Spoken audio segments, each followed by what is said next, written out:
This is Quinn, and this is Quinn's roadmap to success. Sit. Remember, anytime you give a treat, the treat should go in the dog's mouth first. They should hear the command word immediately after. Do you have a down? Can you give me a down? Look at how well behaved you are down. What a beautiful girl she is. So I wanted to start the video so we can have a little bit of, as you can see Quinny in here. We're going to head outside, and Quinn is not going to come up with us outside because she's a puppy and it's not fenced in the front yard. But they're mowing in the backyard, and it's Corona time, so we don't want to be inside the house. All right, so Anna and I are going to head outside. Quinn, let me make this easy for you. There we go. All right. And Anna, why don't you be nice and comfortable, grab a seat right there, and I'll stand. Okay, so basically the reason we set this session up is Quinn, being a Caine Corso, she's going to be a really big dog, and she's lacking some impulse control. And so really what we did in this session is worked on a number of things to help her with impulse control. I want to kind of summarize the stuff that we did. So a lot of us don't realize that for dogs, good attention and bad attention from us is pretty much the same thing. A lot of us train our dogs to inadvertently do the exact opposite of what we want to do because the bad thing gets our attention right away, and good attention, bad attention is the same thing. So for example, let's say that I come home. Well, not me, but one of the guardians comes home, goes in the garage over there, and then as soon as he comes to the door, she's all excited. Now she's an excited urinator, which is again, lack of self-control. And so basically, when we come in the door, she's all spazzing out and jumping up. And what do we probably say is, calm down, stop it, Quinny. Well, every time I hear calm down, stop it, Quinny is when I'm jumping up and down. So clearly, calm down means jump up and down and spaz out on the guest. So it's the opposite of what we meant. So what I'd like to do, I have the guardian do, is a couple things for this. First of all, you can use the technique when you have guests coming over. And if you remind me when you're watching this to send you that picture, you can have somebody create that tchotchke thing with instructions on the door of what they need to do when they come in the door. If we pet a dog, anything a dog is doing when we give it attention is what we're validating. Even this includes unbalanced states of mind like fear, stress, anxiety. So if Quinny's fearful, you can lay your hand on her. She associates that touch with affection. But as soon as you start petting her, you're going to make her more anxious. Now, instead of coming in and saying calm down and making that a command word, if it's guests, what we can do is we can step on the leash and leave the door open. This is obviously people that you feel safe coming into your house. And so basically you're standing on the leash, and Quinn can get maybe 7 feet away from your door with the leash. And she's gonna be all super dog up, jumping up, trying to get to. The leash prevents her from getting the person. So the person, if this is the extent of how far Quinn can get, I turn sideways. So I'm gonna be, if you're Quinn, I'm gonna turn sideways. And Quinn can only reach here. So I'm about half a foot outside of her range. And I'm just waiting. I'm not telling her to sit. I'm not telling her to lie down. I'm not telling her anything. I'm just waiting. And as soon as she calms down, and she doesn't have to sit, but as soon as she kind of calms down, I'm going to reach to engage with her. And as soon as I do that, she's going to get all excited. I pull back and I step out of her reach. So you'll do this back and forth 5, 10, 20, 50 times.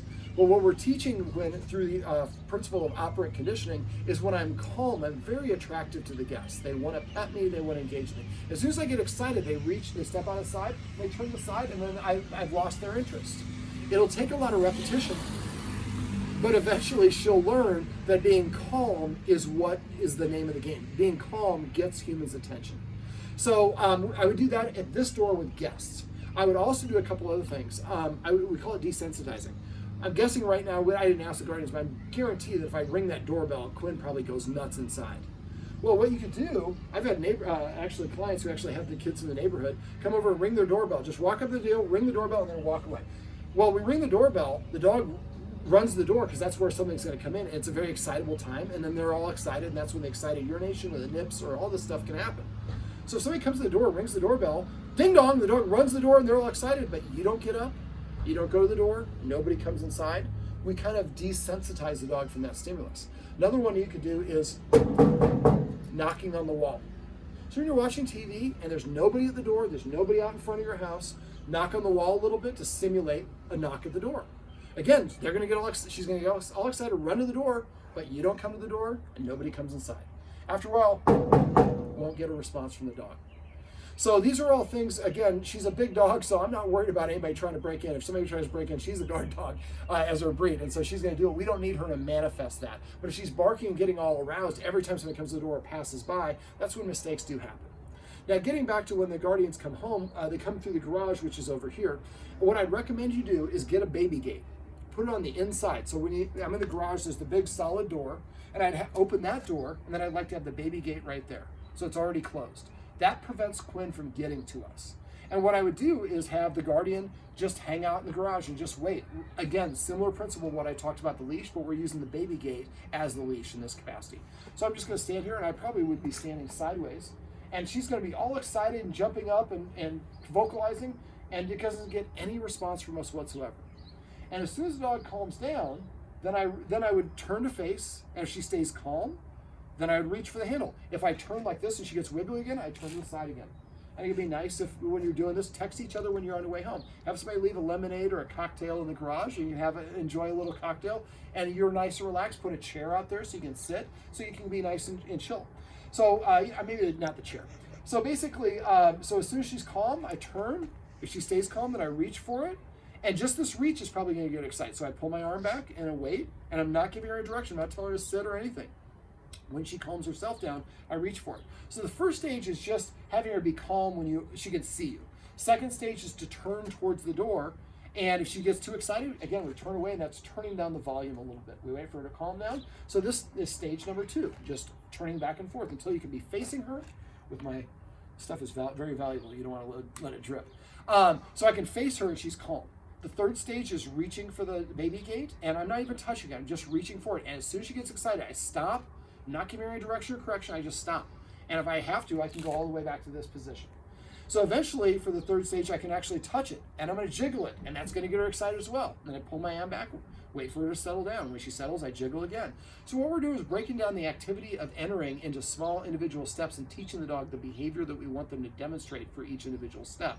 And we're not correcting them, because correction is bad attention, and that's validating. So when the dog does what we want, good things happen. If it does anything else, nothing happens. No punishment, but no correction, and no validation. Eventually, you'll be able to open it a little bit and then close it, and pull your arms back to neutral, and then open it and open it an inch and then close it again. And eventually 2 inches, 3 inches, eventually you can open the whole thing, and she stays calm, and then you come inside. And if she gets, when you come in there, if she gets excited, step out and close it again. You can do the same thing with guests at your front door, where as soon as they get excited, they can leave, but the leash prevents them. That's why we use the leash, because it just is another tool. But the idea for both of these scenarios, we want the dog to learn, when people come to the door, whether it's a garage door or the front door, the only way I'm going to get petted is by being calm. And we're rewarding her for doing the thing that we want. Okay, so let me see. We also talked about, we started off by talking about exercise. Now, make sure you check with your vet for these forms of exercise. We want to make sure the vet gives a sign off for it. She is a 6-month-old puppy, and so repetitive activities can create injuries. And so we want to make sure the vet signs off on these. But make sure you do tell your vet if they say, I don't want to do any of those things. Look, we can't run or get the exercise we need. We need to be able to do something. Is there a compromise, something we can do where it's not going to be detrimental for her health, but we can maybe a couple up downs in the stairs or whatever it is. So since she likes the toys, you could use the toys going up and down the stairs, but I'm going to leave you some crack before I leave. When I say crack, I mean freeze-dried beef liver. Dogs feed for it like crack. So what you want to do is, again, show her you have the treat with an empty stomach. Make sure she does this with an empty stomach. Throw the treat to the bottom of the stairs. She runs down the stairs and licks it up. And you can do this inside too if it's outside is too difficult for her to find out where the treat goes. When she goes to the bottom of the stairs, we come up with a word that means to lick up the treat. We're going to call it Hawaii for now. And then they show her you have another treat. She runs to the top of the stairs, give her another one. This time we call it Canada.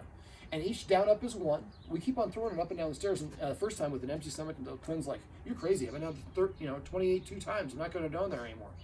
Now we know the maximum number. We want to exercise about 50 to 75% of that maximum number multiple times a day. Now, what if she gets really into it? She's tearing up and down the stairs. Again, opportunity to stop, tell her to sit, wait for her to kind of settle, then start throwing them again. So we want to look for those opportunities to help her anytime she gets overly aroused, whether it's chasing the flirt pole or running up and down the stairs or people coming in the house or with the food or getting a leash out, whatever it is, anything it is, look at it as an opportunity to teach her some self-restraint and control. The only way we're moving forward is if you're calm. I'm not going to correct you, no punishment, just the only way that you get what you want is doing what I want, which is being calm and under control and listening. Okay, so the doggy stairmaster is one that you could do. Another one that you can do that multiple times a day, as long as your vet's okay with it. Another one that you can do is hiding treats around. I call it scent games. You can Google scent games. There's a whole bunch of versions of it. But I really just would have a treat around the corner. Dog comes around the corner, sees a treat. Every time it looks it up, say the words hunt, search, find it, whatever it is. So that way the dog starts using his nose to find these treats in the house. Be careful you don't put it on a carpet. A lot of dogs will go through the carpet to get it. But the idea is, again, these are nice, easy ways for the dog to burn some energy because using the nose controls 60% of their brain. It's very stimulating, relaxing, and burns energy. And so playing fetch, she likes to play fetch. She had problems dropping it. We went over the drop. Make sure that whenever you have an opportunity, when she has a toy in her mouth, you very quietly pull out a treat. And when she's got it exclusive in her mouth, go over there, hold it. And as soon as she drops it, pop it in her mouth and say the word drop. And then she gets her toy again. So the more you practice the low value items, the easier it is for higher value items. And once you can do that, then you can eventually play fetch. When I say play fetch, I say fetch 3 times. As I throw it, I say fetch. When the dog picks it up, I say fetch. And then I hold the treat out. When the dog comes over and drops it, I put it in its mouth, I say fetch the 3rd time. That kind of associates the 3 versions, 3 tenets of the fetch command. And again, fetch is another great way to burn some energy. Walks is also great. Now, on the walks, the Guardian has been doing what I used to do a long time ago, is trying to get the dog with their nose up. We call it a migration walk. We want the dog just walking and not sniffing and not checking things out, just listen to me. Well, it's not very much fun for the dog. And we don't do anything where we're 100% on the job. We go on the job, then we have a break, or we go on the job, or we go home and we relax. The walk should be fun for the dog. And so if we don't let the dog sniff, we're missing out on the opportunity for it to be stimulating and relaxing. And also remember, dogs burn more energy in a walk by sniffing than they do from walking. So because she doesn't really do much sniffing, what is she doing? She's looking around with her eyes. When dogs use their eyes, they get into trouble. So what I'd like you to do, we're kind of on a cul-de-sac. So what I would do is maybe if you're going to just walk the cul-de-sac, before you go out with her, maybe go out with one of the girls and have one of the girls with some shredded cheese. And you go to the little section of grass right here and just put a little bit of cheese in there. So we want it not in a clump so it kind of falls in there. So enough where the dog can get some, but it can't just get it all in one lick. And then what I would do is maybe put a little bit on the grass side of the sidewalk. Then after the next house driveway, I put a little bit on the street side. So, you know, in between every driveway, there's at least one little section of cheese at first. And so you stop and you can kind of tap with your foot, and then she starts licking it up. And then you walk a little bit. And so after a while, she's going to start sniffing the ground looking for more cheese. Once she gets to the point where she's sniffing, then you can start doing maybe in between every 2 driveways, every 3 driveways. But every once in a while, she finds a little cache of cheese. And so she's sniffing the ground instead of looking around with her eyes, which is going to get her in trouble. And so remember, when you're walking her, let her sniff as much as possible. Also, another thing you might want to consider is getting her a doggy backpack. It looks like a harness, but it has little things right here. You can put bottles of water, bags of sand. That gives her something to do. I'm wearing my work uniform, my shirt. And when I put on my shirt, I kind of present myself in a certain way because I'm in a professional mode. For dogs, a lot of times if they put on a uniform or a harness, a lot of times they do go into work mode. A lot of service dogs, you put that the vest is off, they're relaxing a goofball, you put the vest on, they go back to work. So it can kind of help give the dog a job, which can help, but it also makes the walk a little bit more efficient because you're carrying that weight. But again, this is something you would check with your vet because the vet might not want your dog to be carrying weight until their bones are fully developed. So coming up with creative ways of exercising is really important. Remember, exercise is going to be an amplifier. It's either going to, more exercise is going to make it easier to have a better solution or fix your problems. Lack of exercise is going to amplify the problems that you have. So before guests come over, we should make sure that, that's why we want to have that tchotchke on the door. So before people come over, it'd be nice if they text you. So you can take her to the stairs and do the doggy stairmaster or play fetch or whatever the thing is, and make sure she has 10 minutes to recover. Then the person comes to the door. Or we're going to take her to puppy class. We do a little bit of the stairs, and then we go to puppy, and then she give her 20 minutes to catch her breath and rest, and then we get in the car and we go to puppy class. We burn that top level of energy. And you kind of have to play around with the quantity. So if you take her to puppy class after 10 minutes, or maybe 15 up downs in the stairs, and she is not very good at puppy class, maybe you try it with 10 up and downs the stairs, or 20 with a longer break or a shorter break. But she should have at least 10 minutes by the time the activity ends before you get ready to get in the car. Don't count the car as duration because that will usually be worse. She'll perform worse at class. Let me see. So exercise is really, really important. Also, it's really important that when we're playing with her, we don't let her play too intensely. That's kind of what I talked about in the flirt pole video. But a lot of times we just let them go and go and go. She needs to practice calming down. If we let her, if she has an energy range of 0 to 10, and 10 is as crazy as she gets, and we always let her go to 10, well, it's going to take her a long time to get back down to 2. So when you're playing, every time she gets past like level 4, level 5 energy, stop. wait, ask her to demonstrate some obedience, or make sure you just wait until she settles herself down and then play again. It's a lot easier to go from 4 to 2 than it is from 9 to 2. And the more as you practice this calming yourself down, eventually she'll start calming herself down. We do this in puppy class all the time. And eventually, the first week, we got to give a lot of timeouts. And after a while, the dog is doing the timeout on its own. Speaking of that, there's a neighbor that has a dog that's visiting. By the time you see that, that dog is probably going to be gone. But when he comes back, make sure you set up those play dates. Anybody that you can set up a play date with, and I'd like you to look for Squirt. If you can't find Squirt, please message me. Squirt is a Rottweiler that took our classes last year, so she's going to be big. But she's got a very low, mellow disposition, and she has great play instincts. And so I haven't talked about Squirt for a while. It might have changed, but I'm guessing she's probably a good dog for this. Her guardian is also equally awesome. And so she's very engaged in helping Squirt help others. So Squirt would be a great dog to try. Now remember, when you do these play dates, if it doesn't go well, give them a break. But again, set Quinn up for success by getting some exercise first. Before a play date, I would probably give her about 20 minutes recovery time before you leave to go to wherever the other dog is. And remember, during those play dates, give the timeout. So whether you're playing intensely or she's doing a timeout or anything she's doing, whenever the agility level is too high, she's got to stop, demonstrate some responsiveness and obedience for you. And when she's calmed herself down, then the play can continue. But as guardians, be wary of that. Try not to let her get beyond level 5 energy. Try to structure that ahead of time. The more you're consistent about that, the more she'll learn, I just can't go past level 5.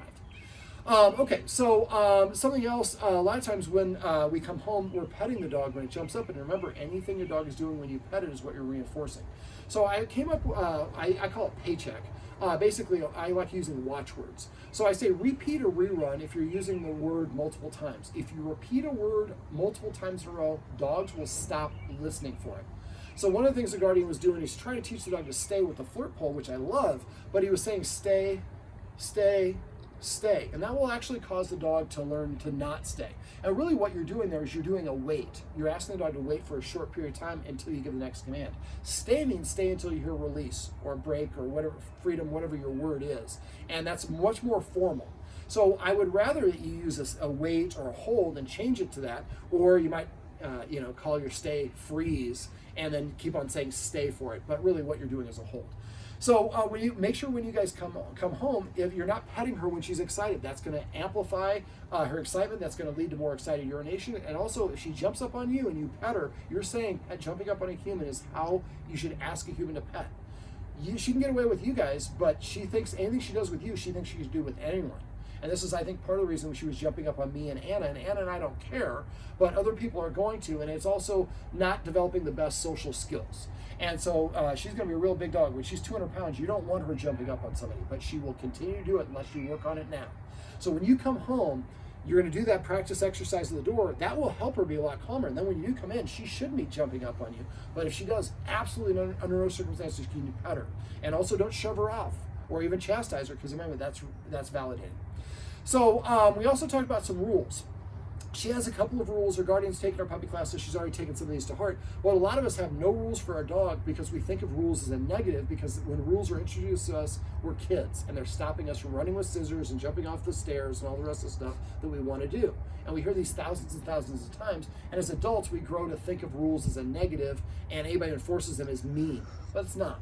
You need to think of Quinn just the same way you do for grandkids. You have to give them certain amounts of freedom, and if you give them a new amount of freedom and they show that they're not worthy of it and they get in trouble, they lose that freedom. We don't just give them everything all at once, but for some reason when it comes to puppies, that's what we seem to do. So I want you to start kind of rationing that out. Some of the things that we talked about, we talk about rules, because for dogs, kids go through life probing to see what they can get. Dogs go through life probing to see who the leader is. The leader is the one who enforces the rule.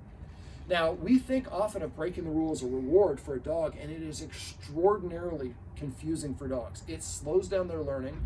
It creates frustration, which leads out of a lot of other problems. So if you want to reward your dog, you can rub your dog's belly.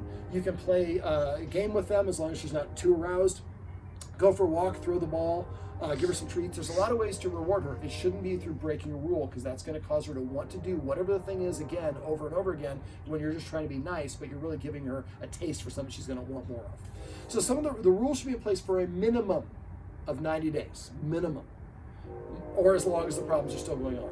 So until Quinn can come to class and be calm and listen to you guys and not jump up on the kids or the couch and the rest of the stuff and isn't showing the behaviors that you don't want, at that point you could think about relaxing the rules, but it's always much more difficult to take a privilege away than it is to give a privilege. So I would like you to enforce these rules consistently for at least 90 days or as long as the problem's going on, because every time you break it, she's just going to want to do it again. And she's going to probe, and when she probes, it's not her being defiant. She's testing to see how serious you are. So recognize this is a test. Am I going to pass the test, or am I going to tell her that I'm not somebody that is going to be adhering to these things, and that's going to cause her to challenge you more. So the first rule I usually suggest is not being on the furniture, because for dogs, the higher they sit, the more rank or status they have. Letting a dog sit the same height as us is one of the ways that we say we are peers. And if we are peers, then listening to us is now optional. That's not a leader-follower dynamic most people want. So you can always go down to her level. You can go to the floor and put some pillows against the couch and lay on the floor and watch TV. She just can't come up to your level. So I recommend you get those X mats. You can get them on Amazon. You put one on each cushion, and that way when you get up to go to the bathroom, she goes to lay down on the couch. Well, those nubs on the X mats don't feel good, so that helps police it for you. And then again, don't let her on the furniture later on. If you decide you want to do that, maybe when she's a year, it's because you want to, not because she did something good. Another rule is she has to sit at the door. Go to the door, tell her to sit one time. Don't repeat commands. If she says it, she doesn't sit within 3 seconds, sit down at your kitchen table, have a magazine there so you can read. Wait 1 minute. After 60 seconds, get up, go to the door, command her again, sit. 1, 2, 3. If she doesn't sit by the third second, I sit down. This time I wait for 2 minutes. Next time I wait for 4 minutes, then for 8 minutes. I keep double length of time. I'm at home, so it's convenient for me. I can sit down at the table or watch TV or eat a sandwich or whatever it is. If we do this later on out and about, then we have to stop and wait for the dog. So again, it's what I was talking about earlier. You want to go outside, you have to do something for me. This is called a pre-mac, which means that a less desirable behavior will achieve a more desirable behavior. So if you sit, I'll open the door and you get to go out and have fun. If you won't sit, the door doesn't open. I'm only going to say it once. But each time we double it. So 1 minute I sit down, next time I sit down for 2 minutes, I sit down for 4 minutes, and for 8 minutes, 16, and so on. And eventually she learns sitting at the door opens the door, but jumping at the door doesn't do anything. And eventually do it with coming back in the door, and you do it for getting out of the car puppy class, getting into the car, sit before I open the car door. Don't put your hand and open the door, sit. Start your process by getting the dog to do what you want, then you open the door. You do also doors in the house and things like that, so she has to sit to earn what she wants to get. Now, for the kennel, the guardians have taken our puppy class, so she already is far away on this, far along on this. What I'd like to do is, if this is the door of the kennel, come and open it, stand there to block. As soon as she sits down, take that step back, pause. She stays there, take another step back. I'd like you to get to the point where you're about 5 to 10 feet away with her sitting in the kennel waiting. And then after you get to the point where you can be 10 feet away and she sits there, wait 1 second, then call her out. Next time, wait for 2 seconds, then maybe 3 seconds, then 5 seconds.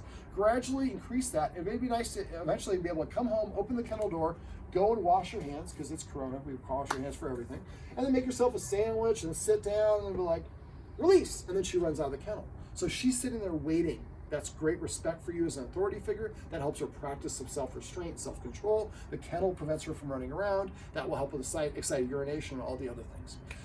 So make sure you do that every time you're letting out the kennel. And you might want to come up with a specific word that means release from the kennel, parole, for example. And so use a fun command word. All right. Now, the dogs have, I'm going to talk about a couple other things we just basically touched on. She has a bunch of dog beds. Each dog bed set should have its own name. The way I teach a dog to do that is I show the dog I have a treat. I throw the treat on the dog bed when the dog has at least one paw on the dog bed and licks up the treat. I say Jamaica or Hawaii or whatever the name is for that particular dog bed. Wait for the dog to vacate it, throw another treat right away. So you do this for about 20 treats in a row. And eventually the dog's checking out, looking around, because every time I leave, there's a treat there. So the first way I do is I throw the 20 treats. The second way I do it, and I do these in concert with one another, is I lead Quinn over to it, put her in a sit, put the treat in her mouth and say the word Hawaii, or put her down, put the treat in her mouth and say Hawaii. And the third way I do it is I would leave a treat there when she's not paying attention. So she's looking over there, I leave a treat there, and she's like, I smell chicken liver. Holy cow, a treat. And she goes over and gets it, and I would say the word Hawaii or whatever the word is. These are 3 ways to entice her to want to go there. After a while, what you do is you have a treat with you waiting, And this is pretty quick. If you practice this, it doesn't take very long. You just wait. And as soon as she goes to the dog bed, I try to throw it an arc. So she doesn't even know. It's just like, man, I come here, it rains treats. Why wouldn't I want to go? I don't want to go on the couch. There's no treats on the couch. But every time I come here, there's treats. And I hear Jamaica, Hawaii, or whatever the command word is. So that way you can direct her eventually. I want you to go to this dog bed or that dog bed, the one upstairs, the one in the basement. And she knows what you want and voluntarily wants to go there because good things happen when she goes there. Now, when she is on a dog bed or in her kennel or if she's eating, I would say for those three things, the kids are not allowed to interact with her. And that would be a lose an M&M, or if they do it more than once, you lose all the M&Ms if you do it a second time. So we want the kids to really understand that dogs have a fight or flight response, but in these kids, she shows no signs of aggression with the kids whatsoever. Really shows no sign of aggression with anybody whatsoever. But that might change down the road. And if the kids have a sandwich or something like that, I want the dog to have a better respect for the children, even though it's not bad right now. I want to build on that. And so when the kids are when she's on the dog bed, she's safe. The kids, if they need to go get something from her, they have to go get grandma or grandpa or mom and dad. Mom and dad will go get it for them. So that way she has a safe place to go.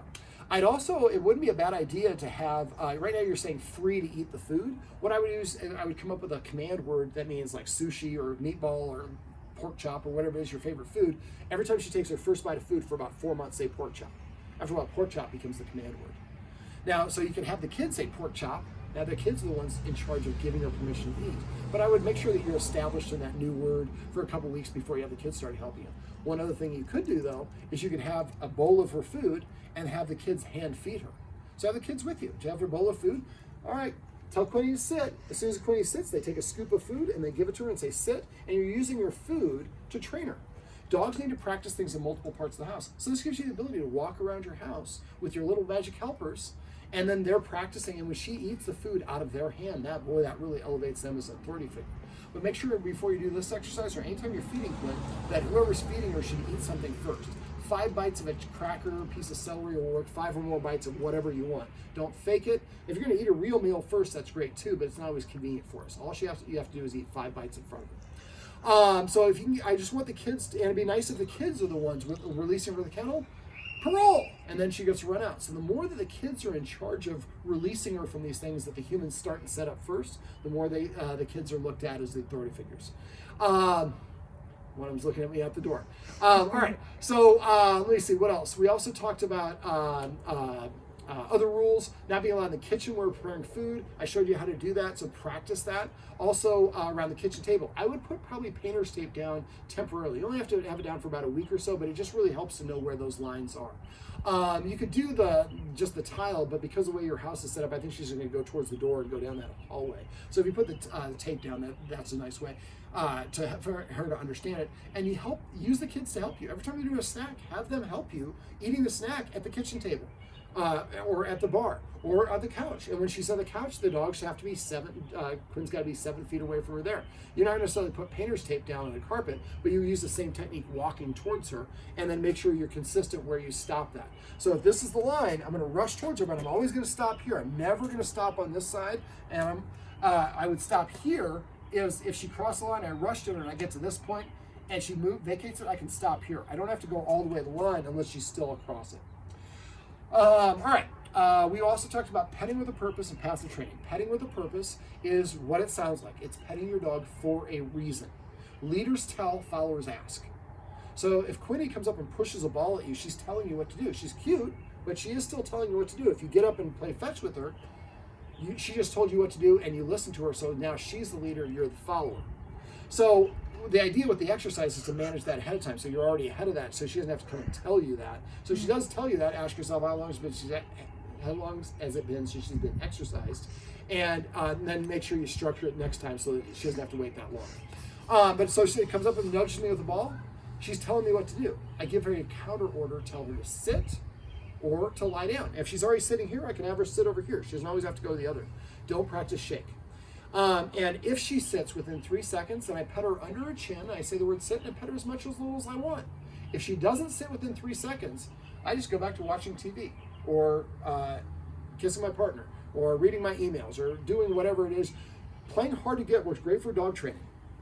I asked you to do something very simple. If you can't be bothered to do it, that's okay. I'm not going to punish you, but you don't get any attention from me whatsoever, and I'm on to the next thing. After a while, this makes your pets more valuable because you're not giving them out for no reason. Now, eventually what will happen is Quinn will recognize, I can't tell them the humans what to do anymore. I have to ask, and better than ask, I have to pay for the privilege of their attention. And they seem to really like it and pet me a lot when I sit or lay down. So what will happen is she'll come start sitting down to prepay for that attention.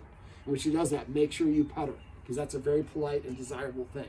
Then you pet her on her chin, say sit, and pet her as much as you want. Let's say you pet her a little bit, and she comes back and sits again, and you pet her again, then she comes and sits again. She's telling you, I need some exercise. So you can keep on doing this or get frustrated after pet her, or you can go do the doggy stairmaster for a couple minutes. Remember, every 2 to 4 hours for exercise. So eventually, like I said, she'll sit down to prepay you for the privilege of your attention. And we'd like her to do it with the girls and everybody else as well. So now, remember to use the watchword of paycheck. Paycheck means I suspect you forgot to pet with a purpose. So if I'm sitting at home and I'm petting one of my dogs, maybe I told my dog to sit, and it sits down, I start petting, and then Anna's in the bathroom, and Anna flushes the toilet, and comes out, and the dog stands up, and I'm still petting. Anna says, paycheck. That means I suspect you forgot. Now, Anna didn't see that I did it right in the first place. I could tell her I did it right, but then that kind of confuses the dog. So I would stop petting, tell Quest to sit. When he sits, I pet her on the chin, say, Anna, I actually asked him to sit, and when you open the door, he stood up. But thank you, because I do forget to pet without a purpose. We have no idea how often we do this.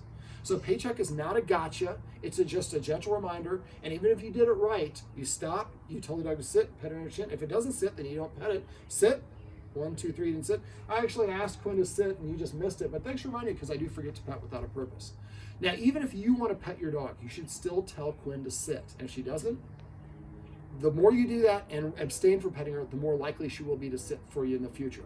And if you can't get her to sit in your living room when there's nothing else going on, there's no way you're going to listen to her. She's going to listen to you on a golf course or a puppy class when there's really exciting, happy things going on. This principle is super easy, but it works because you use it a ton. So make sure you get in the habit and say paycheck to each other. The other flip side of that is what we go over in our puppy class, which is celebrating the things the dog does that we like. Remember, most of us train our dogs to misbehave. Good attention, bad attention, same thing. So we come home and Quinn jumps up on us. Stop it, calm down. Chewing the furniture, jumping up, barking, all the things we don't want gets the dog's attention, gets our attention immediately. Sitting in front of us, we ignore that, we take it for granted. Lay down our feet, take it for granted. Dropping the ball, take it for granted. Don't take it for granted. Reward those things. Celebrate them. So that's a watchword we use, is celebrate. We do it in class. I'd like to have you do it here at home. So if I'm sitting watching TV and Quinn walks up and sits down, I missed it, I didn't see it, Anna tells me celebrate, I just start petting her, and then I look at what she's doing, and then I say, after I started to pet her, what it is she's doing. If she's standing there, I assume she came. I pet her and say, come. If she's sitting, it's pretty obvious. Laying down, pretty obvious. So now you're petting your dog for the things that you want. That will motivate your dog to do those things to get your attention in the future. So now instead of jumping up on people, because that gets a big retort or a pet, now it just causes you to become boring as hell. But boy, every time I sit in front of you, you're all over me. Every time I lay down, you're all over me. Every time I drop the ball, you play fetch. So by rewarding the dog with our attention for the things that we want, the dog will start offering those attentions more and more and more. And eventually your puppy will sit and then resit and resit again if you don't pay attention to him. All right, so I went over how to enforce an invisible boundary through the escalating consequences. The first one, remember, is the hiss. Second one is the stand up and turn to face the dog. When the dog stops moving, when the dog stops moving, take a step backwards, pause for 1 second, go back to doing what you're doing. But if what you're doing is sitting down, when you sit, you lose some perceived authority. So sit on the edge and be ready to bounce back up. The hiss, we only do 1 time per incident before the dog breaks the rule. And match the intensity of your hiss with the dog's energy level. Dogs at level 7, you need to hiss at level 7 or 8. So the first one is the hiss. Second one is stand up abruptly, turn to face the dog. When the dog stops moving, stands, sits, or lies down, I take a step backwards, one step each foot, pause, then go back to doing what I'm doing. And if I sat, be ready to repeat this one. The third one involves giving and taking territory. Front facing is very confrontational to dogs. So for Quinn, when you want to meet another dog, don't let her run straight up to another dog. It's going to intimidate the other dog, probably the person too. So what we like to do, if she wants to meet another dog, do a circle. Walk in a circle. And then when you meet the dog, you're meeting kind of sideways. That's much more approachable for dogs and much more friendly. And if you're going to meet another dog, you're going to know you're going to do this. Get her some exercise first and give her that recovery period. All right, but in this case, we do want to, this is for the humans, and this is only for the 2 humans that live here, the adults that live here. Other guests should not be doing this with Quinny. So the third consequence is to march deliberately at the dog until she tells you that she's got it. And she'll tell you she's got it by doing this. She'll turn sideways to you or greater. If you march at her and she backs up a mile, she's still challenging because she's still orientated towards you. So march to her without any hesitation. Don't slow down. If you get to where she is and she's still there, run into her. I don't want to hurt any dog. Quinny is a huge dog. She's not going to hurt her. She needs to understand, if I don't get out of the human's way, the humans are coming through no matter hell or high water. So then I learn to get out of their way. And that's a follower's mindset. Leaders expect the other people to go around them. And we do this to be nice around puppies, but it confuses them. And so if you're walking through the house, if she's standing, walk through her as if she's not there. If she's sitting or lying down, you can walk around her. That's different.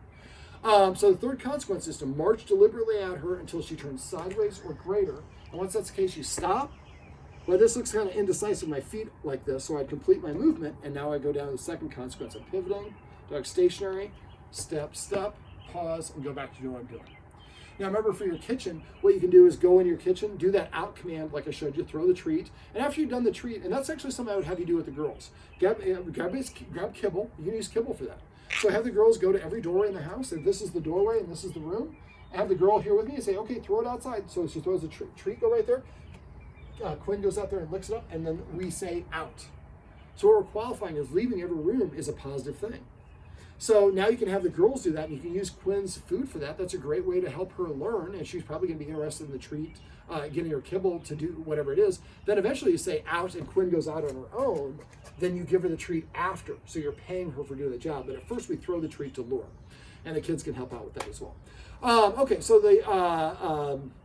for the third consequence, or for the kitchen, make sure that when you go in there, just go in there, throw the treat, or tell her to leave when she goes out. Then grab your piece of bacon, microwave a piece of bacon, put it on the counter, and then grab all your ingredients, your pots and pans and all stuff. You're watching her out of the corner of your eye. She crosses the restaurant. You stop her. You're going to rush towards her. Remember, when she sits or lies down, take a giant step backwards. That's your way of saying, I liked that. You sitting down move me further away from guarding it. And if she can sit, if this is the line and she sits across the line, her paw across the line, but she doesn't belly crawl, that's okay. But she crosses the line and then starts belly crawling, then I would say, no, you can't cross the line at all. But the more that you do this, every time you cook, now you get an opportunity for her to practice some self-restraint. Every time you are eating, the kids are eating, she can't cross that line towards the dinner table. Same thing with the kennel. I have to wait for permission to exit the kennel. All of these things are control exercises, and all these things are going to help her practice that self-control, which is going to reduce her submissive urination. It's going to help her better learn how to control herself instead of just going and biting at the other dog because she's so engorged or above threshold, I guess is a better way to put it. She just can't listen to herself. So for play dates, same thing. When you're just playing with another dog, even if they're having a great time, the level of energy goes past level 5, make sure she gets that time out. Wait for both dogs to get down to like a level 2, 1, 2, or 3, and then let them play again. At first, you have to give them a lot of play breaks. Then you'll do less and less. Remember, Squirt, message me about Squirt. And Squirt is a dog that would be great for it, but there's other dogs in puppy classes. So if you find a dog that she likes to play with, try to set up like 5 or 10 play dates with that dog, because the more she gets good practice and good corrections, the better she'll be at playing with other dogs. I'm trying to think if there's anything else. I'm going to send you, if I didn't send it to you already, I'm going to send you the 2 links on how to teach your dog to stay, since you guys are kind of already doing that. Again, I would probably change it to freeze or a different word than stay, since you're using the stay, or I just change your stay to a hold. But remember, to stay for practicing for the stay, it's the 3 Ds. First for duration, then for distance, then with distractions. Right now, you guys are both doing all 3 of them at the same time. It's great that she's responding, but we're making it 3 times as hard as possible. So remember, for the first stage is we want her to stay for up to 3 minutes. And you can have her just sitting at your floor, at your feet, watching while you're watching TV and practice there. That's great as well. All right, now if you have questions on this, let me know. We're going to also set up a couple of bat sessions where we're going to actually have another dog around and help her practice not reacting to that other dog. But the flirt pole video that's above, having her practice and settle down, all those things are going to help with puppy class as well as a lot of other things. So make sure that you're working on those on a regular basis. And remember, petting with the purpose of practice and passive training, celebrating, work by the principle of repeating it a lot. So don't discredit. A lot of people discredit because it seems so simple and minor, and it is. 1 time is not going to do anything. 100 times a day for each one of those, that's going to add up to a lot. All right, well, this is Quinn's Roadmap to Success. Remember, everything you do trains your dog. Only sometimes you mean it.